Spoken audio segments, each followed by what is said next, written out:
Hi guys!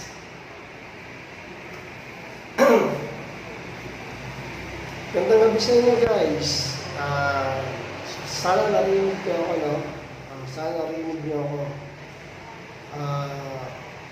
Ito nga, ito na naman tayo, no? Sa ating pagbablog. Yun nga, gusto ko kayong kumustahin. Kamusta na po kayo dyan sa inyong mga tahanan, sa inyong mga bahay, no? Sana nasa maayos kayo kalagayan, sa maayos kayong kalusugan. Ayun nga guys, no? Siya nga pala, salamat sa mga nanonood sa mga previous video ko na ginawa ko sa inyo. Salamat po sa suporta na sa inyong mga panonood sa video ko. So, ano po, talagang po masaya po ako noon sa mga nanonood sa akin. So, kahit na konti pa lamang po yung aking mga subscriber, pero nagpapasalamat rin po ako sa mga nanonood sa mga nakaraang video ko. Bali, ito nga po pala, ito na naman po ako ngayon, muling nagbabalik po ang inyong lingkod, Rodolfo po, no? Dito sa aking channel na Rodolfo TV. Yun nga po, sana po, ako po'y unawaan niyo naman po kasi hindi pa po ganong sanay magsalita kasi bago pa lamang po ako sa YouTube. Minsan nauutal pa, nangangapa pa. So sana po, wag po kayong ano bang tawag nito, huwag niyo muna po hanapan ng mahusay na kagalingan. Kasi po nagsisimula pa lamang po ako sa aking pagbablog, sa aking mga ginagawang video dito sa YouTube. So yun nga po, muli po nagpapasalamat po ako sa inyong mga suporta, sa mga nanood sa mga video ko, sa mga nakaraang video ko. Laking katuwaan po yung nararamdaman ko sa support ng video sa mga panonood nyo sa akin. Yun nga po, thank you very much po sa inyong mga kaibigan, sa aking mga manonood. Ayun nga po pala, no, kaya po ako muli dito para i-share ang ilan sa mga aking nalalaman, sa aking mga munting knowledge na pwede ko yung i-share sa inyo, pwede po makatulong sa inyo. Kaya po ako muli gumawa ng video. Ayun nga po, sana po pagpasensyahan nyo na po yung paggawa ko ng aking video. Hindi pa po masyadong sanay, medyo inaaral-aral po po ng konti, mga kaibigan. Sana po pagpasensyahan nyo po. So yun nga po, bali ang ating topic ngayon, tungkol sa mga 5 skills na dapat mong matutunan o dapat matutunan ng isang tao para maging maayos yung kanyang pag-uugali, yung kanyang attitude, kung paano siya makisalamuha sa tao, paano siya makiharap sa tao, no? Ano mang uri ng tao, kaya niyang harapin kasi meron siyang tamang pag-uugali, meron siyang tamang attitude sa kanyang pagkatao, sa kanyang isip, no? Yun nga po, muli po, nagpapasalamat po ako sa mga viewers ko. Thank you very much po sa inyo. Po sa mga nanood naman po at kahit hindi po kayo nag-subscribe, thank you rin po sa inyo. Maraming salamat kasi po nanood niyo po ang aking video. Maraming salamat po sa inyo. Sana po next time, subscribe na po mga kaibigan bilang suporta po sa inyong lingkod sa pamamahagi na aking munting nalalaman, aking mga munting knowledge na natutunan sa buhay na i-share ko po sa inyo. So yan nga po, no? 5 skills na dapat matutunan ng isang tao para maging maayos din naman yung kanyang pakikitungo sa kapwa. Magagamit mo sa pamumuhay, sa pang-araw-araw na pamumuhay mo. So magiging mabuti at maayos din ang buhay mo kapag natutunan mo yung 5 skills na to na share ko po sa inyo. Okay, simula tayo, start na po tayo. Pero yun nga po, no, bago yan, intro muna tayo. Okay? Sige, intro.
para ituloy natin yung 5 skills na share ko sa inyo. So, start na tayo. So, number 1, dapat mong matutunan, attitude. Attitude. So, dapat meron kang tamang attitude, no, sa yung pag-uugali, no, sa yung lifestyle, no. Dapat tama yung isip, yung attitude mo, no. Halimbawa, inaway ka ng kapitbahay mo. For example lang po, inaway ka ng kapitbahay mo, no, inaway ka ng kaibigan mo matalik. So, dapat huwag mong papatulan kung ano mo naman na walang masyadong patutunan, walang masyadong pakwenta-kwenta. So, dapat huwag mo siyang patulan. Pagkus, kung kaya mong kausapin mo. Pag medyo malamig na yung ulo niya, kasi baka mainit ang ulo niya, so, kaya ka inaaway.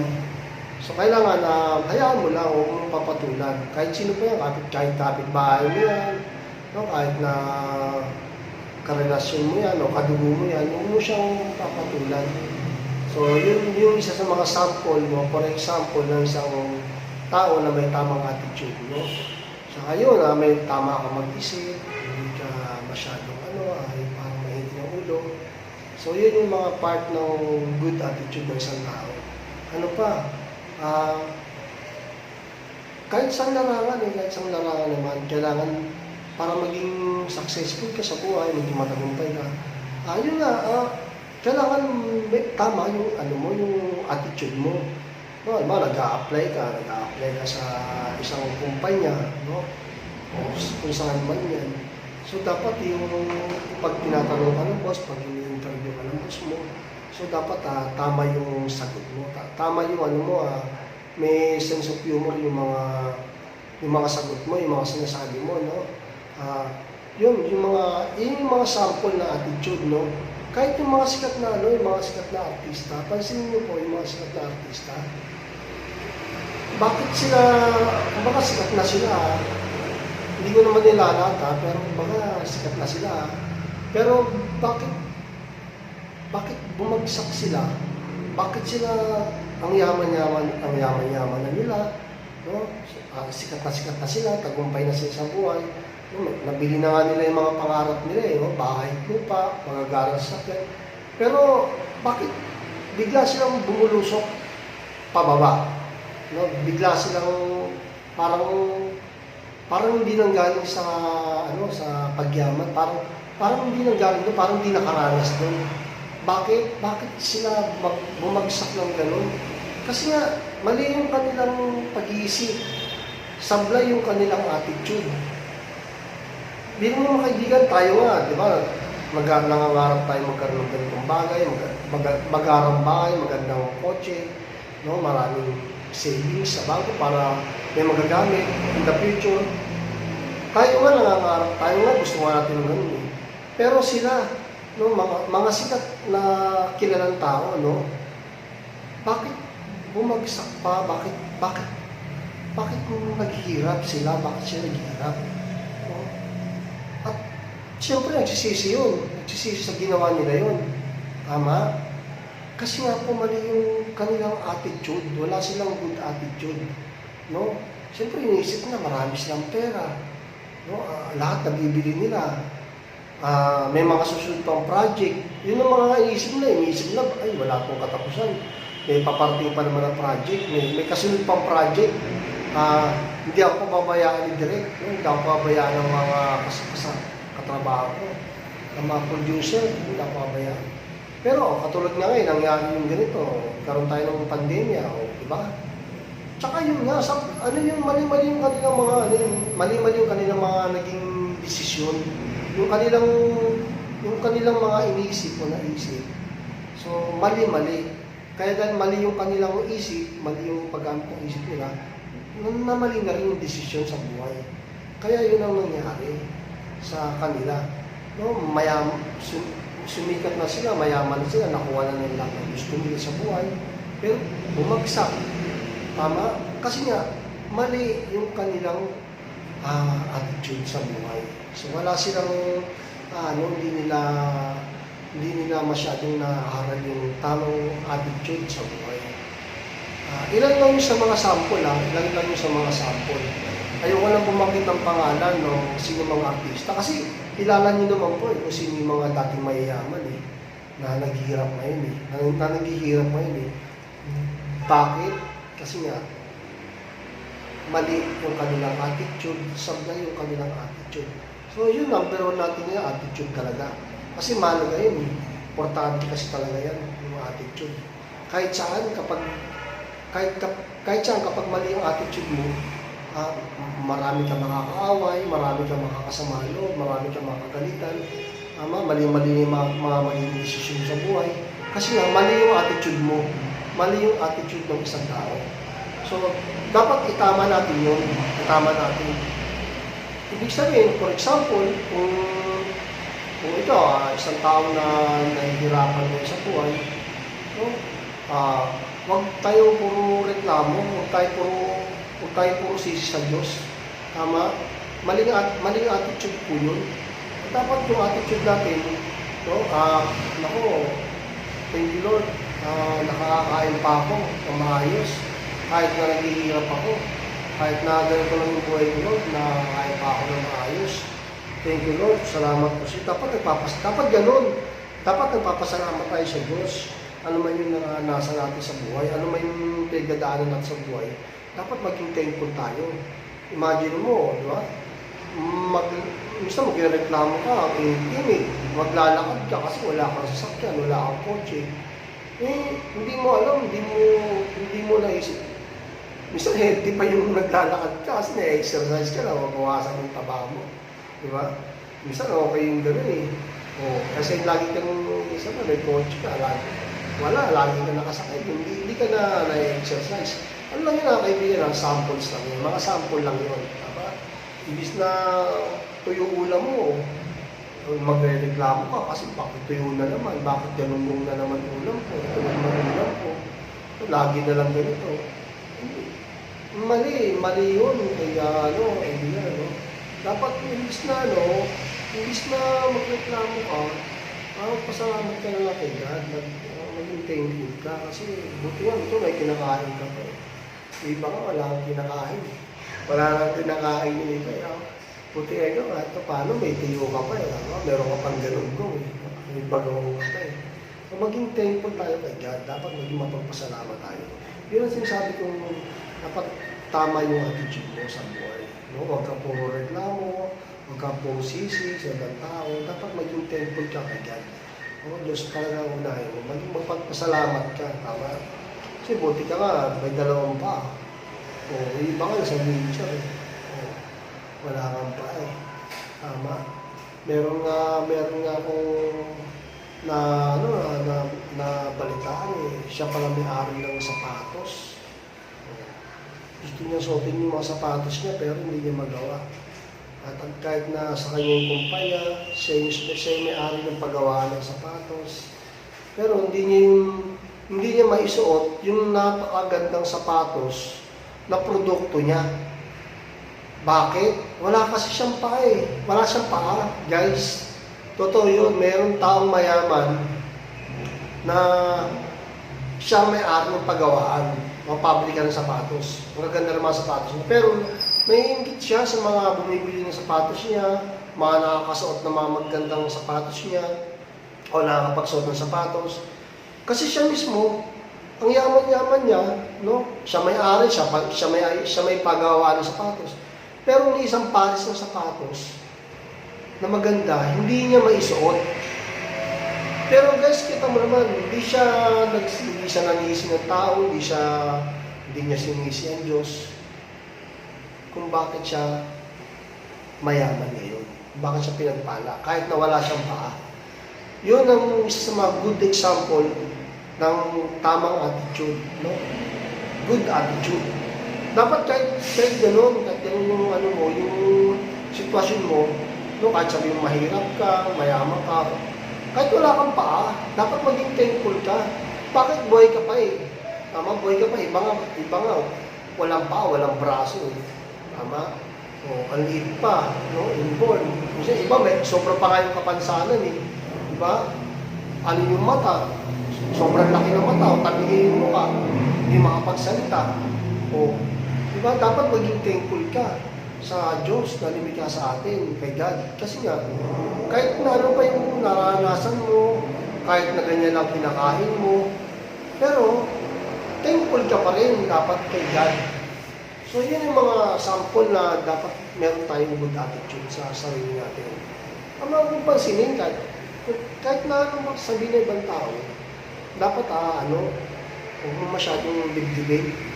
Kasi, yun yung mga pangit na attitude eh. Kasi, yung sa mga away ka, gano'n. Walang dahilan. Kasi nga, hindi tayo naturuan ng tamang attitude, no? Tamang paggalaw sa kapwa, pananalita.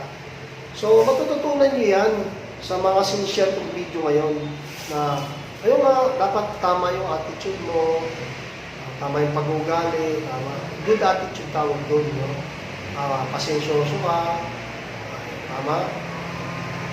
Yun, ganun. Minsan hindi rin nakukuha sa puro palasimba ka lang eh.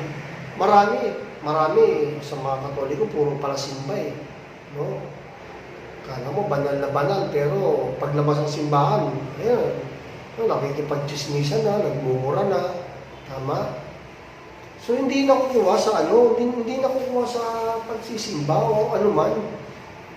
Kailangan yung tamang pag-ugali, meron kang good attitude na tinatawag. Yan, dapat ganun ka. Dapat maayos lahat. Sige, dumako na tayo sa number 2. Ano yung number 2 natin? No? Na dapat din natin matutunan. Number 2 na dapat natin matutunan. Dapat natin matutunan, tinatawag na change. Change. Ano ba itong change na to? Ito yung sinasabing dapat nag-i-innovate ka rin. Dapat kumbaga sa cellphone, nag-upgrade ka rin. No, nag-upgrade ka ng pagkatao nyo. Kasi ito mo, cellphone niya, nag-upgrade. Diba? Dati Nokia 3315 lang, di ba? Ano pa, yung mga 5110 ba yun? 5110, o. Di ba? Pero ano na ngayon, ang lulupit na ng mga cellphone yun, tama, mga Galaxy pa, no? Mga Note 5, no? Mga tabs pa, no? Ibig sabihin, yung gadget natin, nag-upgrade. Yung mundo natin, nag-upgrade. Tama? So, dapat ikaw nag-upgrade ka rin. Dapat nag-upgrade ka. Yung pagkatao mo, ini-improve mo rin. Tama? Hindi ka lang natili sa ganyan, sa ganyang yung ganyang style mo. So, dapat kahit paano, unti-unti, binabago mo rin. Kahit paano, may nababago rin dapat sa iyo, kahit konti lang. Kahit paunti-unti lang. Kung baka nag-upgrade ka rin. Kung ang self mo nag-upgrade, dapat ikaw na tao, o tayo na tao, dapat nag-upgrade din tayo. Tama? Kasi kailangan natin yun, kailangan natin magbago. Tama? Kasi kung hindi ka magbabago, ano na lang mangyayari? Tama? Halimbawa, lasinggero ka, manginginom ka, ano na lang mangyayari sa'yo? Hindi nakaba buhay mo. Sunog ang atay mo. Tama? Sunog ang baga mo. Pag hindi mo tinigilan yung paninigarilyo, kung naninigarilyo ka, nangyari. Tama? Daming likotin mo, yung papasok sa baga mo. So, yun, sunog yung baga mo. Hindi nakakatulong. So, dapat unti-unti nagbabago ka rin, nag-change ka rin sa lifestyle mo, sa pagkatao mo. Kasi kailangan yun eh. Kasi kung hindi ka magbabago, wala. Ano mangyayari? Ano mangyayari sa'yo? Ganyan ka na lang. Kailangan mo rin magbago. Tama? Para nasa gano'n, maging maayos ang lahat. Tama? Kasi ganun talaga eh. Ang mundo nagbabago nga eh. Ang dami na nangyayari. Dati wala namang mga internet eh. Diba? Wala namang mga Facebook eh. Dati radyo lang okay na eh. Lumang TV lang okay na eh. Diba? Pero yun nga, nag-change eh. Nagbabago talaga yung mundo. So wala kang magagawa mo. Kailangan mo sumabay. At paano unti-unti lang? Hindi mo agad-agad. Unti-unti lang. Kailangan mo mag-change. Kailangan mo magbago. Tama? Para maging maayos yung lahat. Ano pa? O sige, hindi natin tatagalin ito mga kaibigan. Ano, mabilis lang ito, mabilis lang. Ayan. Mabilis lang. O number 3 na tayo. Dapat, dapat, number 3 natin, study and learning. Study and learning.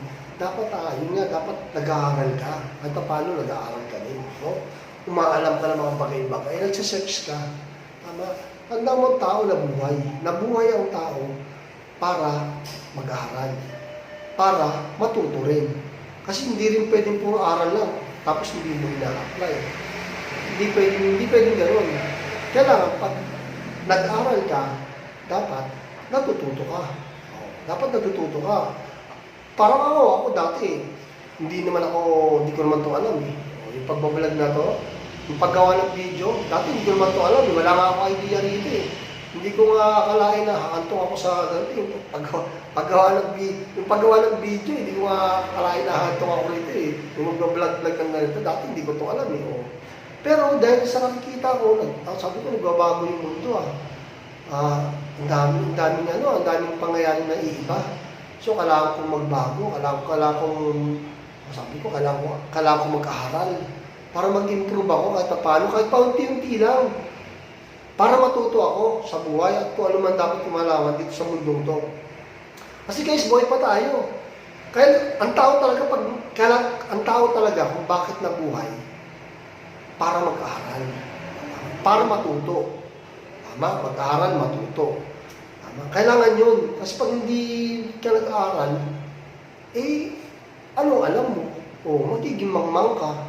Tama? Hindi mo inaalam yung nangyayari sa paligid. Yung iba, kumikita na iba, ikaw nakatunganga ka pa rin. Iba, alam na, ikaw nakatunganga ka pa rin. Wala ka pa rin inaalam, wala ka pa rin inaaral. Ano mangyayari sa'yo? So, kaya ako ginawa itong video na to, para mag-aaral ka kahit paano, mag-search ka. Halimbawa, gusto mo matuto ng pagkakarpintero, hindi ka marunong magpokpok, hindi ka marunong maglagari. O di gawin mo, mag-search ka.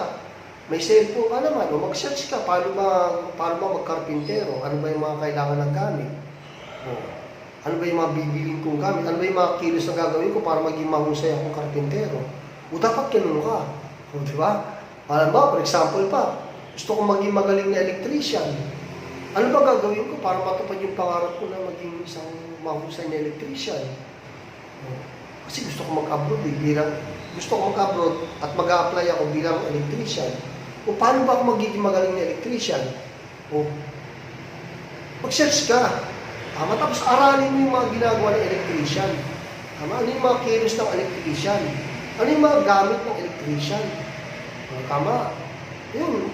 Alamin mo yun. Kahit paunti-unti lang kasi pangarap mo yun eh. Di ba? Halimbawa, gusto mong matuto sa mga makina o gusto mong matuto mag-drive. Ano gagawin mo para matuto ka mag-drive? Tama? Alam ka magsimpa. Hindi ka matututo mag-drive pa puro ganun. Puro ka charge. Kaya mo, magtanong ka sa mga driver. Paano ba mag-drive? O kaya mag-search ka sa YouTube. Sa Google, tingnan mo yung mga, panoorin mo yung mga, paano ba sila magmaneho ng kotse? O kung kotse pangarap mo, o kung truck ang pangarap mo, paano ba sila magmaneho ng truck? O paano ba sila magmaneho ng mga ganyang sasakyan? Gusto kong matuto magmaneho. Alamin mo yun. Ibig sabihin, aaralin mo. Siyempre, pag naaral mo naman, dapat natututo ka rin. Para ma-apply mo siya. Kailangan na-apply, kailangan na application, Take action pa rin ang kailangan doon. Hindi pwedeng aral-aral lang. Hindi pwedeng mag-aral ka, natuto ka, pero hindi mo rin na-apply. So, kailangan i-apply mo rin yun para maging maayos ang lahat, tama?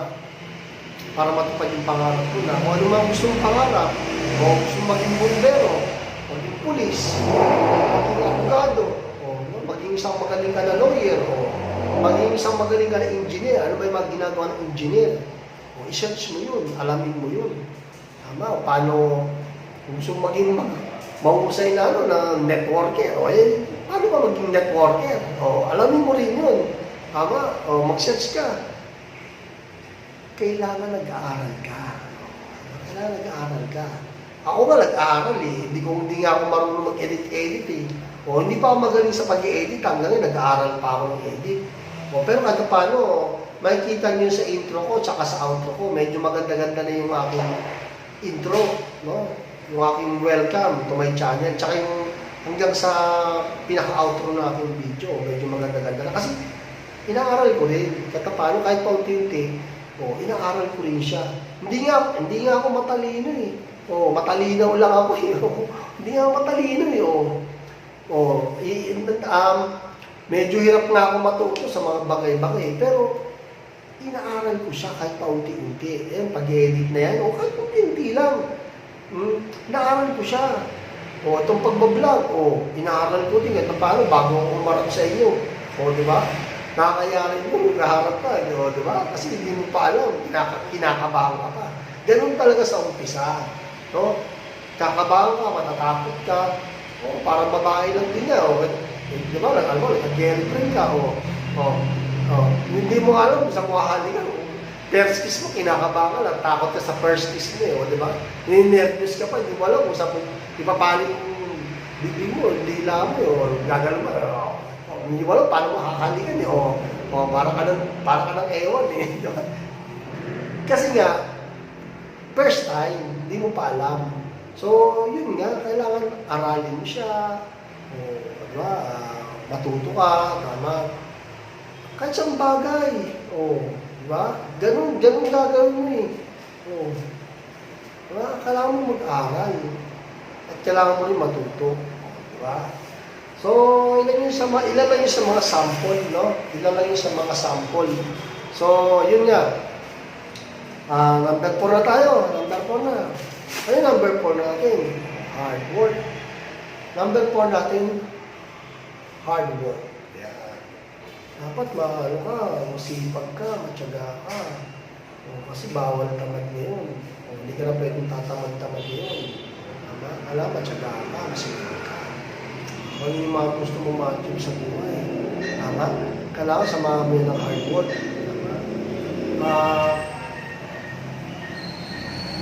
Maging mapag-taste ka. Tama? Trabahuin yung gusto mong trabahuin. Para ma-achieve mo yung pangarap mo, yung dreams mo. Maging hard work ka sa ginagawa mo. O di ba yung mga gusto mong makamit sa buhay. Tama? Porsigihin mo, i-push mo yan. Trabahuin mo kahit paano. Parang ako nag-umpisa ako sa YouTube. Nag-start ako sa YouTube. Kahit paano, tinatrabaho ko siya. Tama? Kahit anong sama ng panahon, kahit anong sama ng pakiramdam ko, ginagawa ko siya. Tama? Kasi nga, kailangan ko maging hard work kahit paano. Sa bagay na gusto ko. Kailangan mong tatrabahoin mo, kung saan ka magiging hard work, kailangan yun yung gusto mong gawin. Hindi pwedeng maging hard work ka, pero hindi mo naman gusto. Napipilitan ka lang. So, dapat hindi gano'n. Dapat, kung ano yung gusto mong gawin, dapat gusto mo yun. Hindi ka napipilitan o may nag-utos sa'yo. Tama? Gawin mo siya dahil gusto mo. Kahit anong hirap pa niyan, anong hirap pa mga pagdadaanan mo, tama? Dapat, gusto mo siya. Dapat, ine-enjoy mo siya. Tama? Yun. Ganun. Dapat masaya ka lang. Habang ginagawa mo, habang tinatrabaho mo, ang isang bagay, ano man yan, kung ano may tinatrabaho mo, dapat ano man yan. Dapat maging ganun. Maging hard work ka sa isang bagay na gusto mo makamit. Pero dapat, ine-enjoy mo. Dapat masaya ka. Parang ako, ine-enjoy ko lang itong paggawa ng video. Kahit mainit ngayon, kahit maulan, ine-enjoy ko lang ito. Kasi nga gusto ko siyang gawin. Tama? Tawag din doon, passion. Dagdagan mo na rin, passion. Kahit na wala ka pang kinikita, hindi ka pa sumusweldo, hindi ka pang bayaran, pero ginagawa mo pa rin.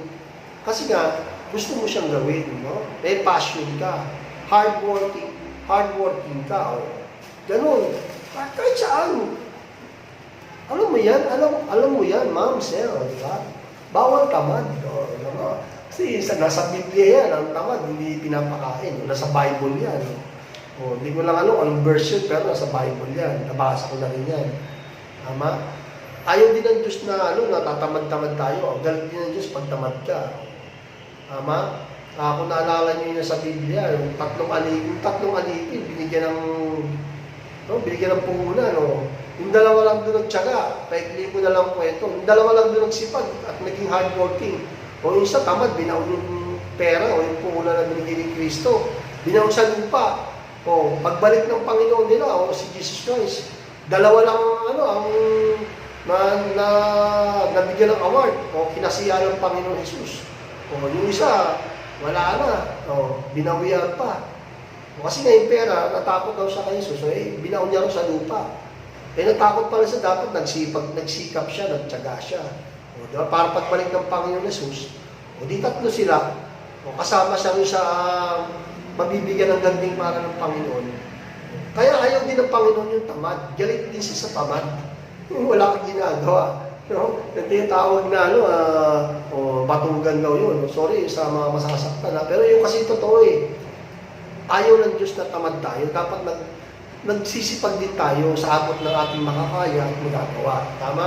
Kasi pag masipag ka, pag hardworking ka, kasisiyahan ka ng Panginoon, dating ang panahon, pagpapalain ka rin. Hindi man ngayon, pero pagpapalain ka rin. Kasi nga, nakikita niya yung sipag mo, nakikita niya yung tiyaga mo, nakikita niya yung pagtitiis mo, nakikita niya yung mapagpakumbaba ka, mapagmalasakit ka sa kapwa o sa pamilya mo, nakikita niya yun. So, hindi man ngayon, kung naghihirap ka mga ngayon, ngayon lang yan. Darating din nung swerte sa buhay mo. Tama, hintay-hintay ka lang. Balatuhan mo ko. Joke lang. Yun. Yun yung natin, yun yung pang-apat natin, yung hard work. Dapat hard work ka, bawal ang tamad. Tama? Ano pa? Kaya ko na lang ito mga kaibigan. Panlima, last, but not the least. English yun yun. Number 5 natin, dapat consistent ka. Consistent ka dapat. Ano yung consistent sa Tagalog? Dapat tuloy-tuloy ka. Dapat tuloy-tuloy ka. Kasi, kahit yung number 1 na binanggit ko, attitude, change, study and learning, hard work ka. Pero pag hindi ka rin consistent sa ginagawa mo, pag hindi mo rin yan tinuloy-tuloy o hindi ka nagtuloy-tuloy, wala pa rin kauuwian lahat yun. Wala. Hindi ka pa rin makakaahon sa hirap. Kasi nga, wala kang consistent na tinatawag. Yung ito lang, sample. Sample ko na sa inyo. Manny Pacquiao. Dati, mahirap lang yan. Ano ba ginawa niya? Kahit nabugbog siya dati, natalo siya sa boxing dun sa... Meron siyang sinaryan yun bayan yata nila yun sa bayan nila. Kahit natalo siya, tuloy-tuloy pa rin siya. Bangon siya, practice. Tapos laban uli. Sino ngayon si Manny Pacquiao? Di ba? Kung di nagtuloy-tuloy si Manny Pacquiao, wala tayong Manny Pacquiao ngayon. Wala tayong Manny Pacquiao ngayon, hindi siya nagtuloy-tuloy. Hindi niyo ba alam, guys, habang kasarap ng tulog natin, si Manny Pacquiao nagka-crunch ng gabi hanggang madaling araw, puro siya practice, puro siya ensayo. Halos wala na siyang tulog, halos kulang na yung kinakain niya. Para maging successful lang siya at maging mahusay at magaling na boksingero dito sa buong mundo. Tayo, masarap ng tulog natin. Si Manny Pacquiao, puro paghihirap ng practice ang ginawa nun. Kaya nga, champion siya ngayon. Hindi nakakapagtaka. Huwag ka magtaka kung bakit si Manny Pacquiao champion sa buong mundo. Kasi nga, meron siya tinatawag na consistency o consistent. Nagtuloy, tuloy lang siya. Tama. Sino pa? Sample lang yun. Sino pa? Michael Jackson. Si Michael Jackson. Diba, alam ni Michael Jackson 5? Sino sumikat doon sa Jackson 5? Di siya lang. Si Michael Jackson lang. Si Michael Jackson, hindi niya naranasan maging bata. Anong ibig ko sabihin? Hindi niya naranasan maglaro. Yung mga ginagawa ng bata, hindi niya naranasan yun. Maglaro, magpiko, o ano mga laro dati. Hindi niya naranasan makipaglaro sa mga kapwa niya bata, doon sa mga kapitbahay niya. Bakit sinabak agad siya ng tatay niya? Kasi tatay niya musikero eh. No, musikero yung tatay niya. Tsaka yung nanay niya, kumakanta-kanta yun. So yun, bata pa lang, paslit pa lang siya, sinabak na agad siya sa larangan ng musika. O kaya hindi naranasan ni Michael Jackson yung pagiging bata. O, tuloy-tuloy yun. Hanggang sa, kita mo, hanggang sa yumaman si Michael Jackson. Hanggang sa namatay na nga lang. O, mayaman, di ba? Kasi nga, consistent sila. O, consistent din siya. O, ganun. Dapat ganun din tayo. Ano man ginagawa natin, dapat consistent tayo. O, sino pa? O, Michael Jordan. O, ilang shoot yan. Ilang practice yan. Nakakasan libong practice yan. O, puro sablay. O, dati, ano pa siya, bano pa siya. Hindi pa siya magaling. No? Nagsisimula siya. Hindi naman siya ganun kahusay. Wala pa siyang pangalan. Hindi pa siya kilala. Pero, kakatsaga ni Michael Jordan sa larangan ng basketball. O, sino ngayon si Michael Jordan, di ba? Ano ba yung mga award doon? NBA, di ba? O, mabigat na mga ano ba yung MVP ba yun? Basta yung mga award niya, malulupit, no? Di ba? Siya ang unang-unang dumating sa practice nila sa court, doon sa basketball court. Siya rin ang pinakahuling-huling umaalis doon. Halos gabing-gabi na siya umaalis doon. Siya yung pinakahuli. Siya yung unang dumating, siya yung pinakahuli. Ganun kalupit mag-practice si Michael Jordan. O kaya kita mo, huwag kang magtaka. Sobrang yaman din ni Michael Jordan. Tama? So, ilan lang yan sa mga taong binanggit ko na consistent sila o tuloy-tuloy sila sa kanilang ginagawa. Dapat huwag kang mapapagod kahit nahihirapan ka. O, mahirap talaga. Sabi nga walang shortcut sa success. O, walang shortcut yan. Dadaanan mo dyan yung hirap. Mga struggle. O, hindi pwedeng maging successful ka tapos hindi ka dadaan sa hirap. Walang ganun. Walang magic. Walang shortcut sa success. So, dadaanan mo lahat yan kung gusto maging successful sa buhay. So, kung gusto maging matagumpay sa buhay, paghihirapan mo talaga. Ayan, yan yung ibig sabihin na consistent ka dapat. So, ayan mga kaibigan, yung 5 tips na sinishare ko sa iyo. Na dapat maging ganyan tayo. So, sana may natutunan kayo sa video ko, sa ginawa kong video vlog.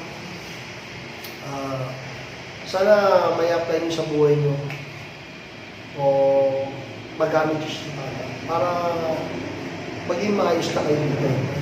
Maging maayos yung ating kinabukasan. Tama? Yun nga. So, hindi ko na hahabaan, ingat ka po palagi. At sana po, huwag nyo kalilimutan mag-like, share, and subscribe sa aking bagong channel. Rodolfo TV, ang pangalan ng channel ko. So mga kaibigan, kung nakatulong ako sa inyo, please support lang, subscribe to my channel. Kung may natutunan ka sa video na to, yun na lang mga kaibigan, may tutulong ko sa akin. Salamat muli. Pagpalain ka ng Diyos. Gusto ko masenso ka sa buhay. Gusto ko yumamang ka. Ingat ka palagi. Bye-bye. 갑자기 내게 나타나준 너. 난 아무 말도 할 수가 없었지. 첫눈에 반한다는 이야기가 널 보는 순간 이해가 됐어. 매번 야야야야야 불러 널 야야야야 내 맘을 고백하려고 타이밍만 보는 나. 그런 나를 넌 보며 왜 그러냐고 묻네 너 때문에. I'm going crazy. I'm going crazy. 무뎌져 버린 내 가슴이 뛰어. I'm going crazy. Yeah. 시간은 계속 흘러만 가고 기다리다 지쳐 그만 널 놓칠까봐. 하지만 성급한 나의 고백을 넌 거절할까 두려워서 매번 야야야